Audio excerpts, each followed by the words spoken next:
are we going to be doing for the next 40 minutes, right?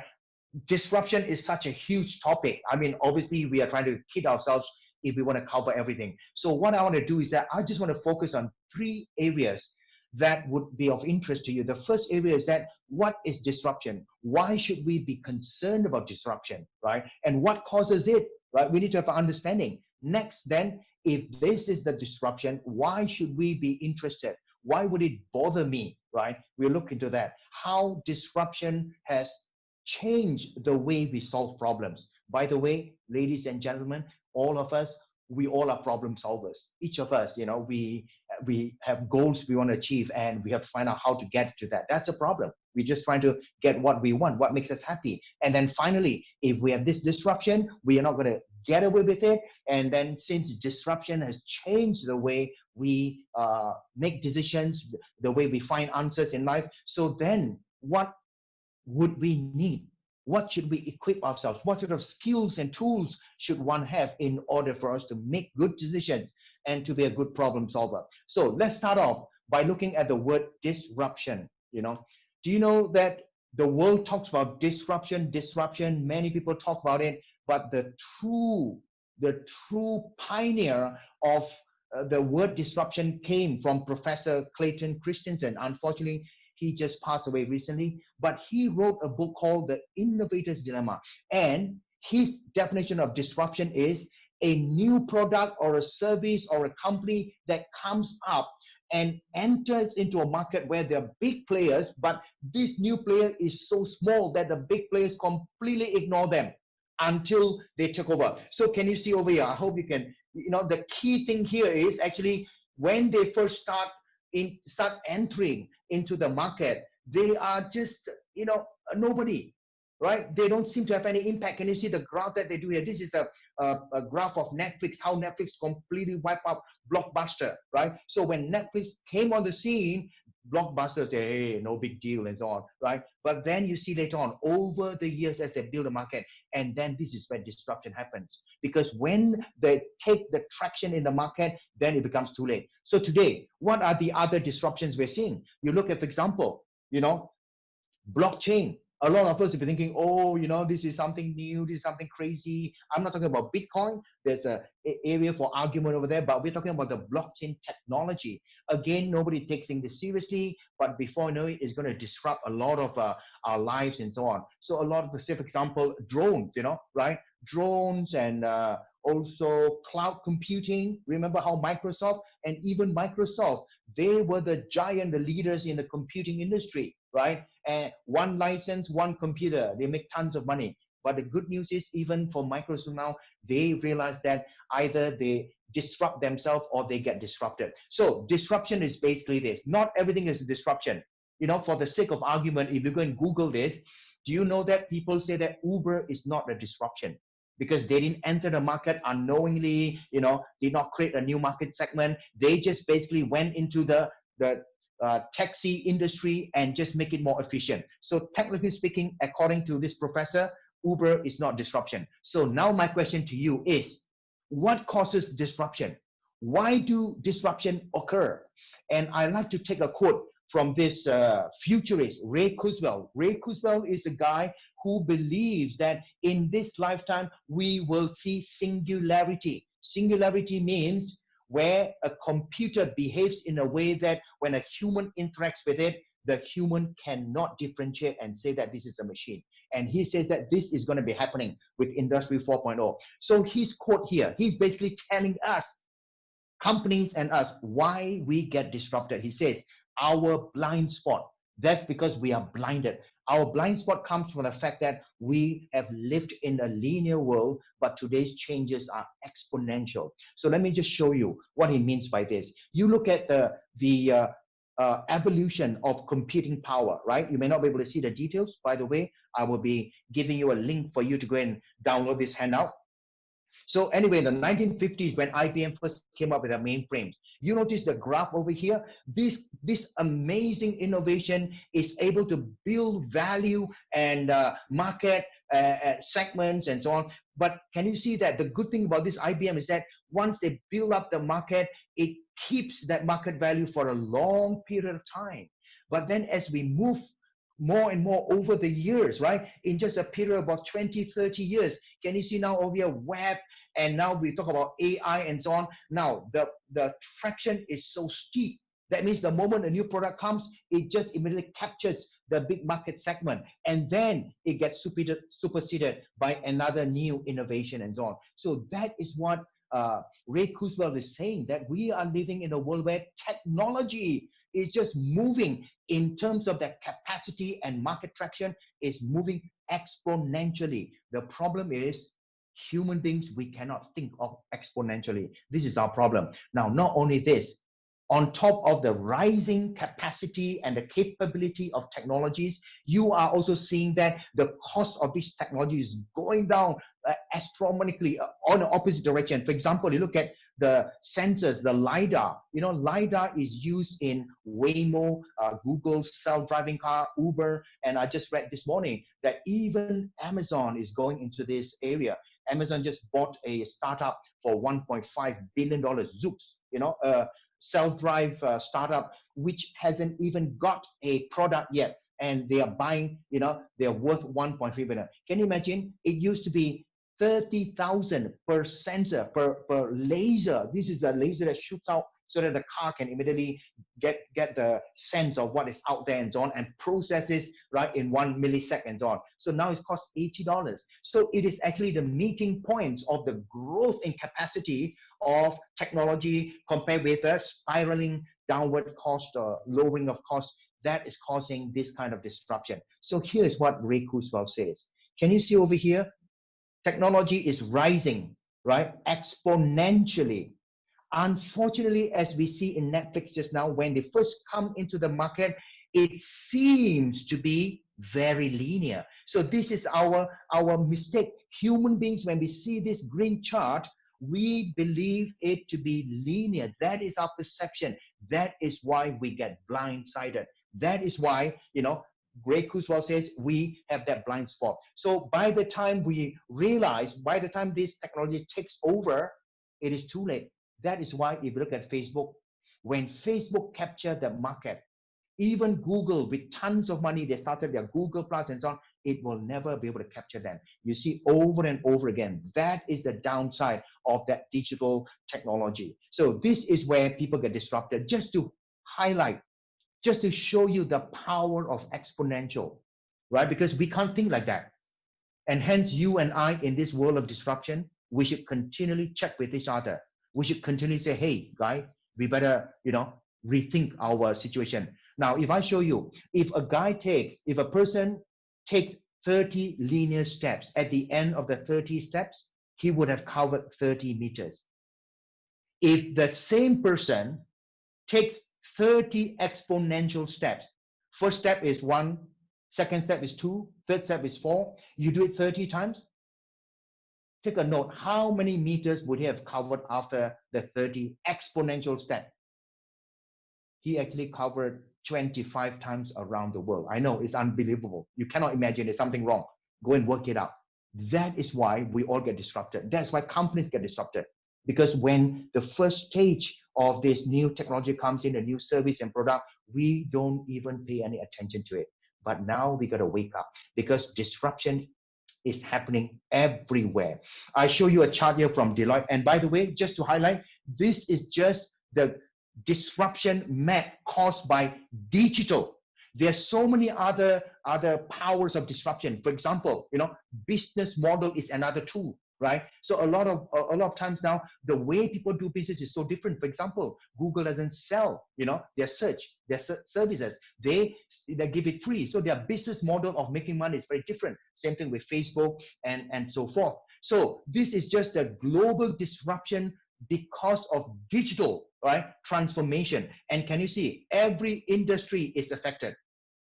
Now, when I say this quadrant over here, short fuse, big bang, it means that the industry in this in this segment here will have a very short time before the disruption happens. There's a short fuse, and when it happens, it's going to be a big bang. That means the entire industry will be completely wiped out.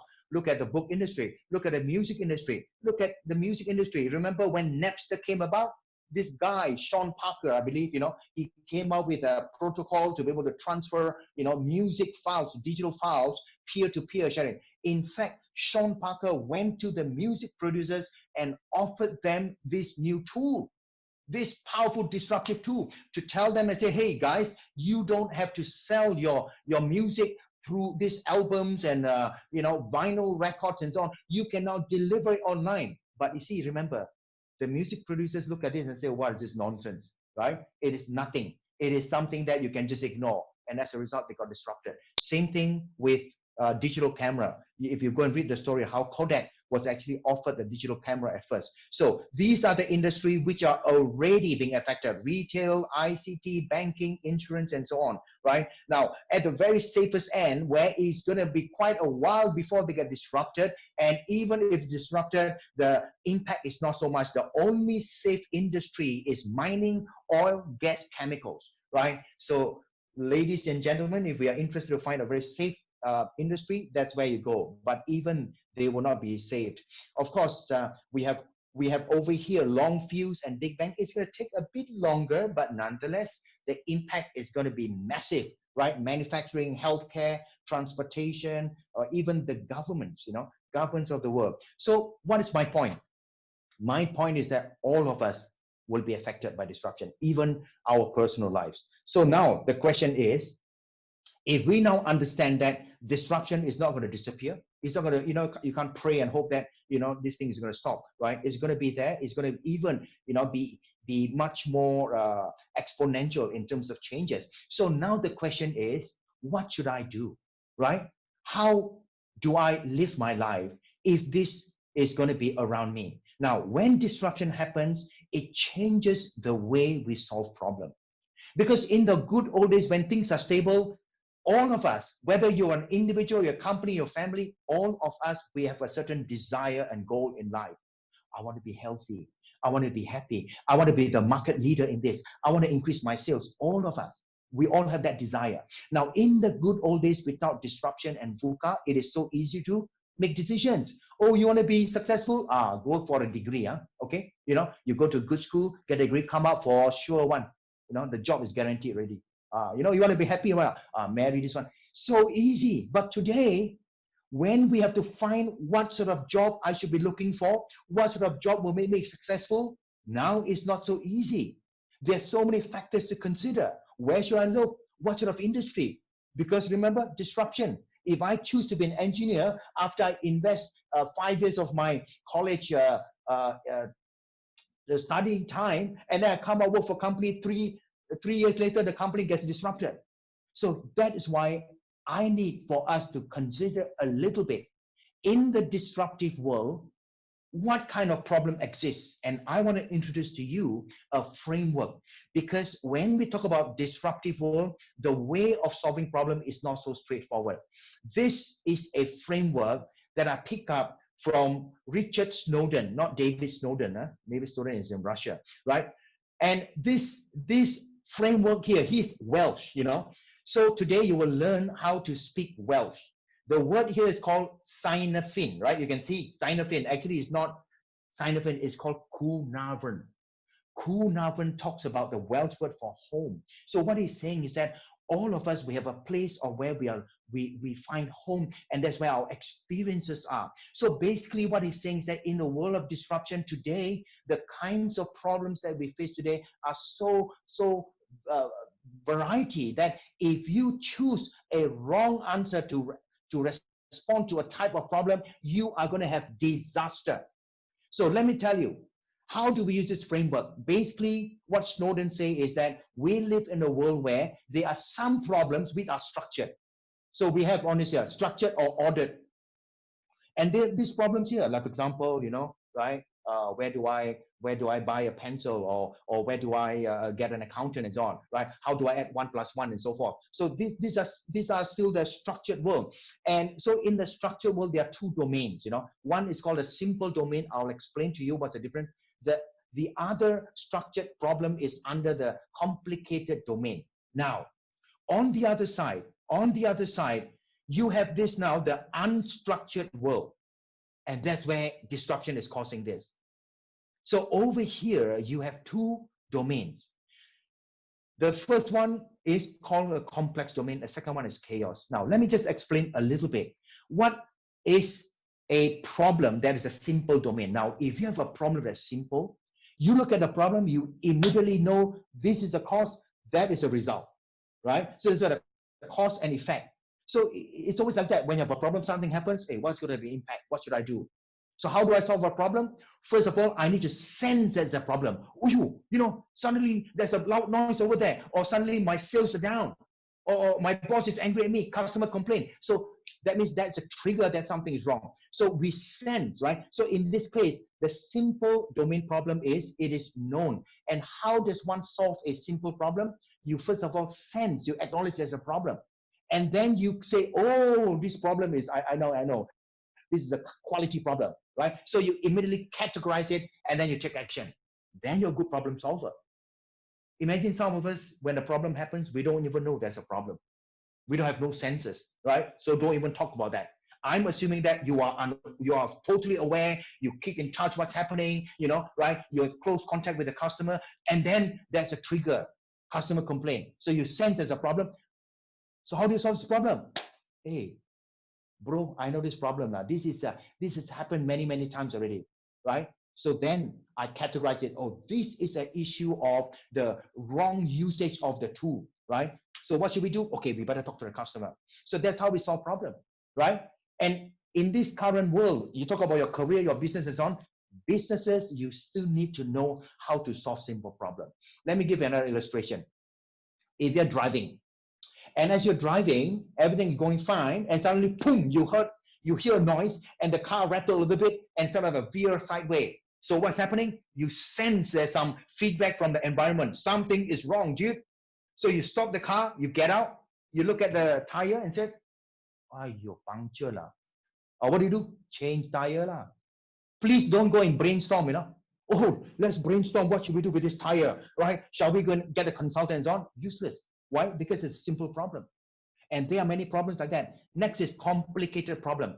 Complicated problem is like this, the tire puncture immediately happens, you take a look, you know the answer, right? You know it's a cause and effect. Your tire puncture, that's why the car veered like that, right? So immediately you can match what trigger it, what's the trigger, and then what's the cause of it, and then you can take action. But in the case of complicated, the answer is also known. That means it's not something new. The only problem is for you to see the impact of the cause of this problem, right? I mean, the trigger of this problem and the cause later, the effect of it later, it's going to take a longer time. So let me go back to the example of the car. So in the simple problem, you drive in a car, a tire punctures, you sense there's something wrong, you step out, you categorize, this is tire puncture, change it. Now, complicated problem is, if I talk about the car scenario, it's like, your boss asks you, hey, Casey, better go and assemble this car. Now, of course, it's a bigger problem, but this problem has been solved before. So you don't have to panic and say, oh, I don't know how to do it, right? So you then, before you can commit to the response, you need to say, hey, boss, how much time have I got? What resources have I got? So that's why you need to analyze a little bit, right? So someone gives you a problem, something happens, you have to analyze a little bit more, and after some time, then you see the solution and you can then respond. So in this current world today, companies still must have problems that's complicated and simple, because these are the problems that bring in the revenue, because you're solving a problem for your client. The only problem for you and I is if your company and if your ability is only to be able to solve complicated and simple problem, very soon you'll be out of a job. Why? Because all of the complicated and simple problem has already been solved. So as a company, as a potential employee, you are not able to go to your company and say, hey, maybe we should go and think about developing a new product. And that is why we need to explore in the complex domain. Now, in the complex domain, when you see a problem, remember, the reason Apple makes so much money is because Apple sees a problem in the consumer.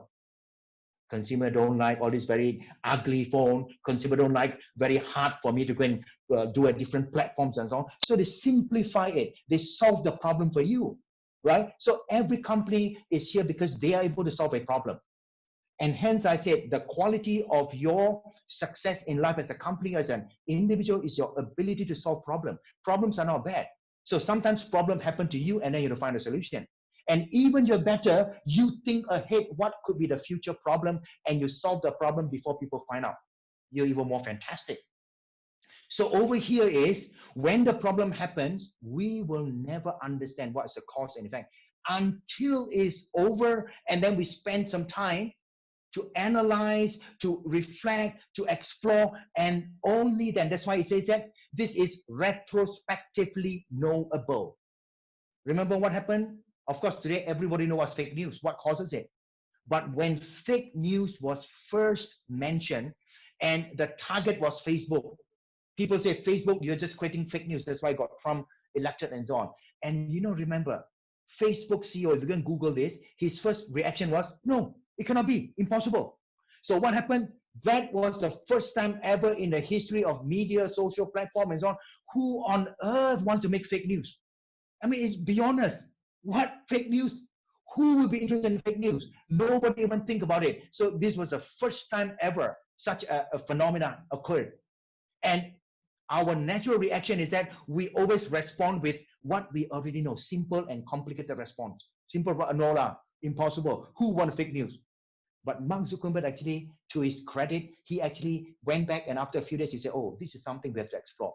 Because only then you discover that there is some new phenomena because of the disruption. Remember, because of things changing so fast, so many dynamics, so many things happening, you begin to figure out that, wow, this is why it happens, right? So over here, it's like we only know it after the event has happened. We see some patterns. And over here, the way we respond to a complex problem means a problem that's never happened before. We cannot solve it by analyzing. We cannot solve it by categorizing. If we do that, that is going to be a disaster. So over here, then, the way for us to understand how to respond to that problem is to first of all probe. Can you see now? I don't know the answer. I need to understand. Where's the pattern? What's causing this, right? And then make sense of it, and only then we respond. Let me give a story about this. I wonder how many of you here can tell me the first mobile phone company who created the phone camera. Most of you would say it's Nokia or Motorola. Do you know that actually the first company was called Kyocera? So Kyocera started by venturing into this and say, hey, of course, the problem didn't happen to them, but they tried to create a future problem. They tried to say that those days the phones were only just voice and messages.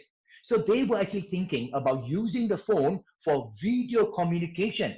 And because of that, great for them. They went into this complex zone.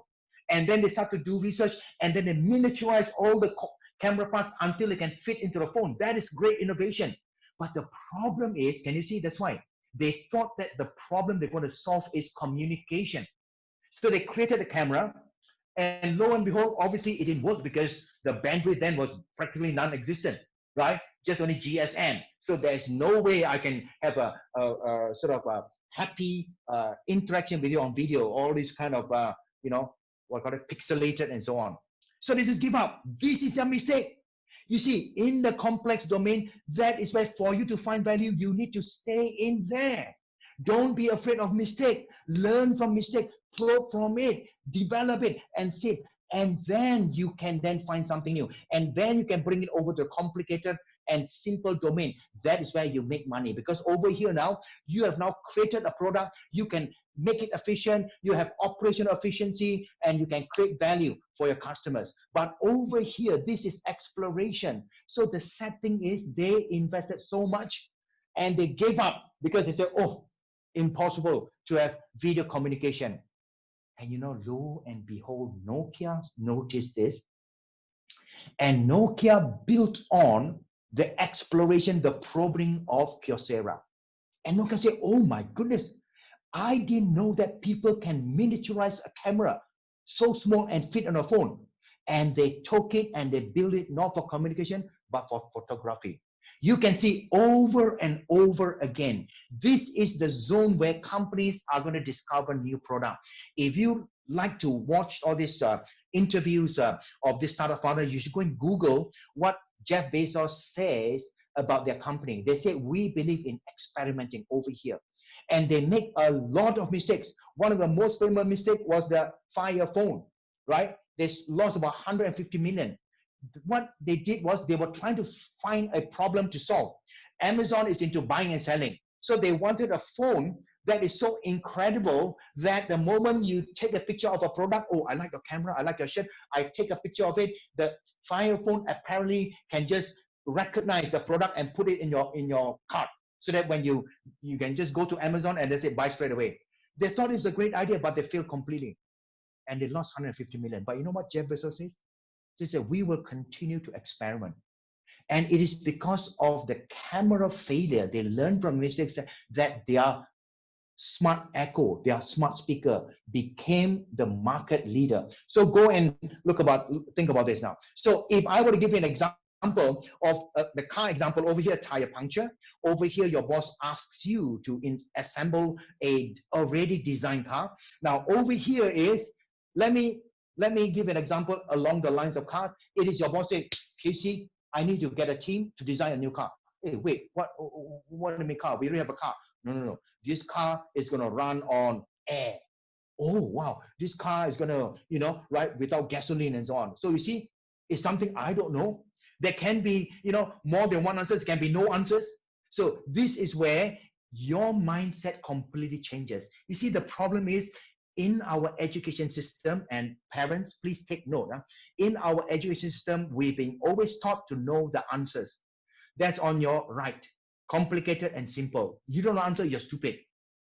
That is not going to cut it in the disruptive world, because this is here where companies are hiring you. They will be asking you questions to ask you whether you've experimented, whether you can deal with failure, whether you can learn from failure. This is where we are at. And finally, this is chaos. Chaos, don't spend so much time there. When something happens over here, your first step is that you take action first. That means, how can you arrest the problem and then make sense of it? Basically, you need to bring it to the complex domain. Remember when Samsung's battery exploded? I tell you, they did the right thing. Instead of giving excuse, instead of trying to say, oh, it's only, actually it's true, only a small percentage of the batteries were affected. They could have easily just sort of like narrow down and say in Asia, but they did the right thing and said, let's stop it. Let's call back all on. They lost millions, but they built so much on their reputation. So my friends, I want to just present this to you to make you realize that in this world, because of disruption that's occurred, we are living in a very, very complex world today. That life is not so simple anymore. You look at a problem, please don't assume that you know the answer. Yes, obviously, if it's a simple domain, you know the answer. But before you should solve the problem, you first of all must ask yourself, which type of problem is this? Because if you have a problem and you are not aware, I don't know which zone this is, you are going to have disorder in company. And that's why you see a lot of companies now, when they try to follow every Tom, Dick, and Harry, because they have no idea what they want to do. So this is the premise we have now. Because of disruption, we are living in such a very challenging world. Solving problems is not straightforward, right? We need to decide. And let me tell you again, let me remind you that most of the value creation for future is in a complex domain. This is the place where you create value. And very simple. That means if you want to be hired by the top companies in this world, let me tell you that they will hire you whether you can handle complex problems, right? So now, let me wrap up by now showing you, if that's the case, now we understand why disruption happens. We're not going to escape from it. It's going to impact all of us. And then we understand now, because of disruption, we're going to have much more complicated way of solving problem. In fact, 4 different ways, 4 different domains of problem solving. So now, since we also agreed that most of the value creation are in the complex domain, now the question is, How should I prepare myself? Remember, we want to be good problem solvers. For you to solve problems well, you need to have the right tools. And skills are the tools we have. The tools for you to solve simple problem is very different from the tools for you to solve complicated and likewise complex problem and chaotic. And this is the world we live in, right? Like it or not. So now I want to just narrow down and just talk a little bit about what kind of skills do you think we need in order for us to thrive in this disruptive world in the complex domain. So very simple. I'm not expert in HR, but I like to do a lot of reading and research. And this is a survey study by McKinsey together, I think, with World Economic Forum and so on. So what he's saying here is that this is the prediction of the skills that we're going to have. Skills are your tools, by the way. You know, the more tools you have, the more able you are to solve problem. If I only have one tool, hammer, you know, I only got one hammer in my toolbox. Every problem I see looks like a nail. I want to hammer it, right? So you're not very effective. So over here, can you see? Right, what I want to highlight over here, can you see? Physical and manual skills. I'm so sorry to say, by 2030, it will drop by another 20% almost, right? Basic cognitive skill. What is basic cognitive skill? 1+1 is 2. Where is the car? Where's one? These are the basic things, you know. Now these are the skills that companies are looking for, and you and I should equip ourselves.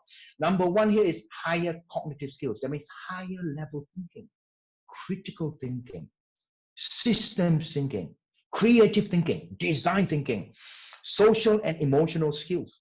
Technology, we cannot run away from that. Now, obviously, I don't have time to cover all of this one. I am more interested because today we're talking about what you can do.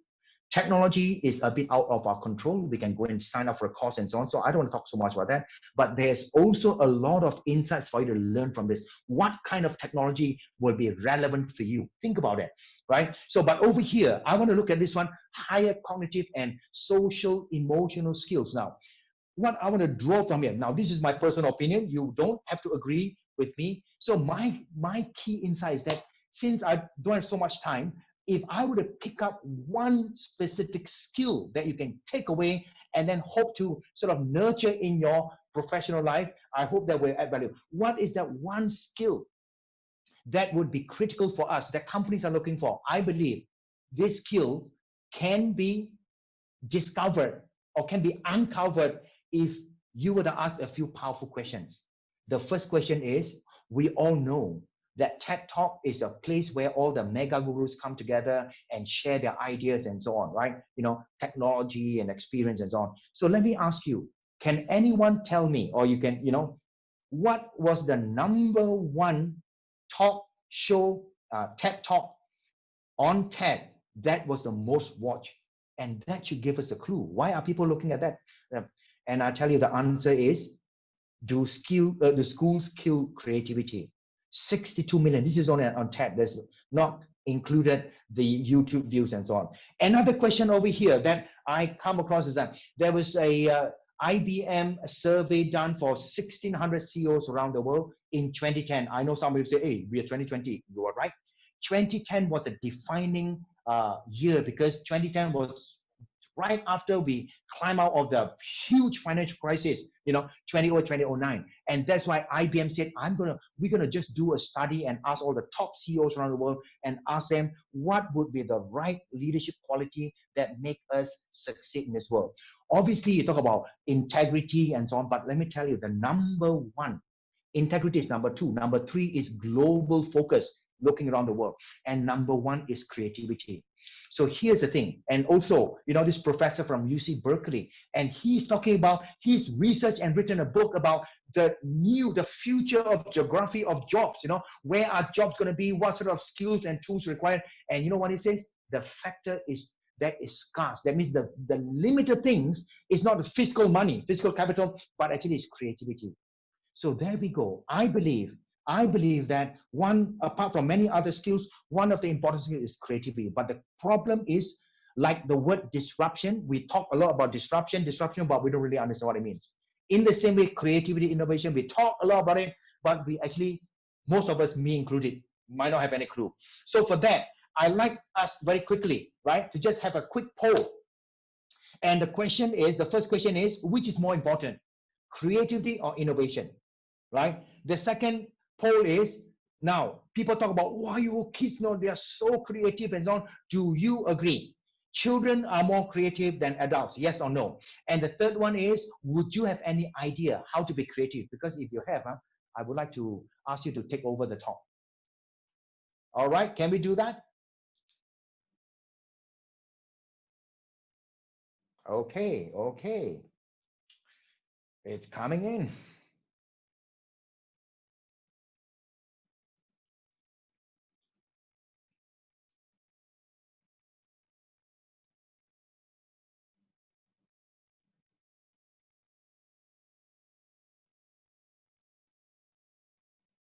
All right. 21, 22. Okay. We're about 50 over 60 of people. Okay. Um, all right. Maybe about 30 more seconds before we close the poll and show the results.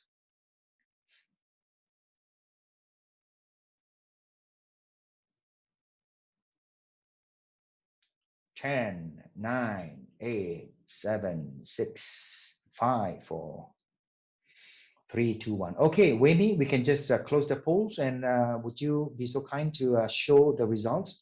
So here we have it, right? Based on this learned group of people over here, right? Most of you say 67% say creativity is more important than innovation. Some people say no difference.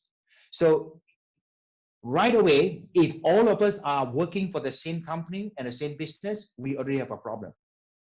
Because if I don't know the vocabulary of each of these words, how can I be creative? How can I be innovative? That's a huge big problem, right? So I will explain to you later on. Okay, sorry, there was a bit of a and second one is, most people say that, about 99%, 98% say that children are more creative, right? Again, the basis of this answer is based on your definition of what creativity is. And the third one is, wow, fantastic. Most of you know how to be creative. Okay. So, all right, can I just continue now? Now, first of all, I want to show you. Remember the guy who had the most popular talk, Ken Robinson? You should read his book, right? He's got a book called Elements. He says, what is creativity? Creativity is the process of having original ideas that has got value. That means if we understand that this is the definition of creativity, children are no way more creative than adults. Children are just more imaginative. They have a lot of ideas. Oh, I'm going to fly to Mars. Oh, I'm going to jump across the world. They have crazy ideas which adults lack, but their ideas have got no value. So therefore, children cannot be more creative than adults unless they are expert in the field. And that's one very important thing. Now, if you don't buy the idea, let me just try to sell you why I believe that this is the right kind of definition. Now, this is Teresa Amabile. If you were to do a MBA in Harvard and you do creative innovation, she's the guru, right? She writes all these books and so on. And you know what she says? So innovation and creativity is like right hand, left hand. All innovation must begin with a creative ideas. That's creativity, right? And no innovation in the world comes about without somebody thinking about it first. Someone else says that everything on this earth is created twice, first in the mind and then in real life. So any kind of a new innovation is the product, the service, the systems that will actually generate value. We all are looking for innovation, but innovation cannot come about without somebody first thinking about it. So what she says is very interesting. All innovation must begin with creativity, but not all creativity will end up in innovation. And that is a challenge.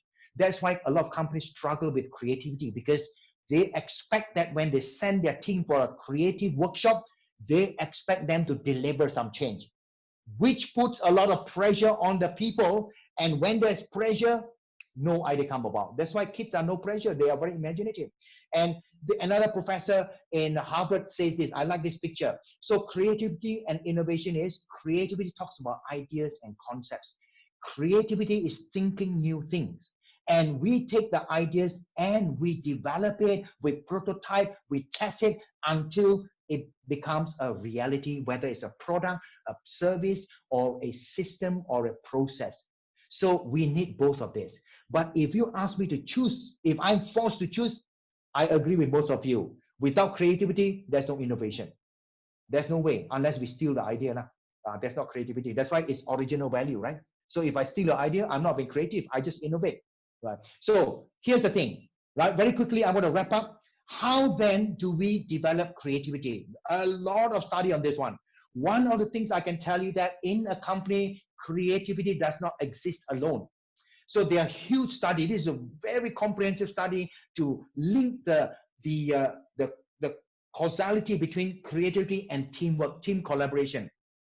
It is when people collaborate. Collaboration means we talk about arguing actively, not just agreeing, harmoniously. That's not collaboration, but it's the way we communicate. As a result, you see that because of the collaboration and communication and sharing, greater 35% greater innovation and creativity. You can go and refer the study. Also, Harvard Business School has a very well-known article. It says the same thing. If you go and look up how Netflix had a competition for teams around the world to come up the best way of predicting, your next best watch in Netflix. And I tell you, there's a huge story to say that great teams, UC Berkeley, all these people, all these great geniuses, they came together. They were not able to win the prize until two of them were very different group. They combined together and they immediately broke the code. So this is already a proven fact that when teams work together, when we have differing points of view but on the same goal, you find that you have richer ideas. IBM anyway, I think a few years later, after the CEO survey, they did another study, this time to find out from the CEOs who hire people, ask them what kind of employees do you look for? And can you see over here? Collaborative, communicative, creative, and flexible. All these are soft skills, opportunity seeking, and very little of the technical and the manual skills, right? So here, let me wrap up and say, so one thing we discovered is that creativity is one area we want to develop. We understand that we cannot be creative alone. We need to work in a team. Now, for you as an individual, I'm going to leave this chip with you. How then can I develop my creativity? And I love this book from Tina Selig, Dr. Tina Selig. She's the professor of innovation in Stanford. And she says that this is a cycle of innovation. The first one, it starts with imagination. Remember, children are good at that. Adults are bad. We need to learn to imagine more. After imagination, then we have ideas. We pick the ideas that have got value. After we have ideas value, we prototype, we create into a object of reality. And of course, we need to bring it to the marketplace. Marketing, we push all this one, branding and so on. So the question now I want to ask you is, how does one learn to be imaginative like children? And for that, I don't have time to tell you, but please go and Google this one. This is in my slide too. Rubik's Cube. Google did a video on Rubik's Cube. And I like the title of this video. It says that a question waiting to be answered. That means for us, and if you look at this video, you'll come to the conclusion that the word is curiosity. That one of the traits we all must develop ourselves. And parents, please develop that in your children. Help them to be more curious, and they will be able to capture the disruption around, and they will be sought after by companies. So curiosity is this. And if you don't believe, remember World Economic Forum, they did the study and they say that these are the 7 skills that a child is needed. Can you see at the very top? Curiosity and imagination. And only after that, you need to be able to have that ability to want to create things, right? Don't just want to answer, but to create new things in a complex zone. And then what? Agility, adaptability. Remember, in a complex zone, don't be so stuck with your first answer. Be willing to explore, be willing to be wrong, as long as you learn from that. That's why you need to be agile. And can you see over critical thinking and problem solving? And of course, how to communicate, collaboration, right? Over and over again. And can you see out of the 7 skills, I guess the only skills that is related to technicality is actually the last part, which is how to work with technology, right? So with that, you can Google for this one also, just to show you that companies are also looking for this. Harvard Business Review 2018 actually says that why there is a business case for curiosity, and they are actually advising companies. How do you nurture, how do you bolster curiosity? So look here, if you're looking for jobs with big companies, they are hiring for people who are curious. Number 2, of course, they have to create that kind of habit, be inquisitive and so on. right? And that's what you do in a company. So with that, I think I'm running a little bit late, but just to highlight, not just only preparing you for you to be more marketable in the work environment. The good thing about being curious is that even for you and the children is that curious people have stronger memories. Think about that for your children, for yourself, right? They also have able to improve their thinking process, and ultimately they have a more sense of fulfillment. Now, with that, I just want to help you to be more curious. These are some books that I would strongly recommend for you to read. You know, Yuval Harari, 21 Lessons for the 21st Century. Every startup founder would insist that the team members, what Creativity Inc. is written by the founder of Pixar. Element is by Ken Robinson. Creative Confidence is by the founder of IDEO, who was asked to go to Stanford and start the design school faculty there, Inside Out, Tina Selig, right? Okay, with that, I'm going to wrap up my QR code for you to connect with me. If you have any questions we cannot answer here today, feel free to connect, and I'm more than happy to address. And then the bottom left QR code, that's where you can download the slides.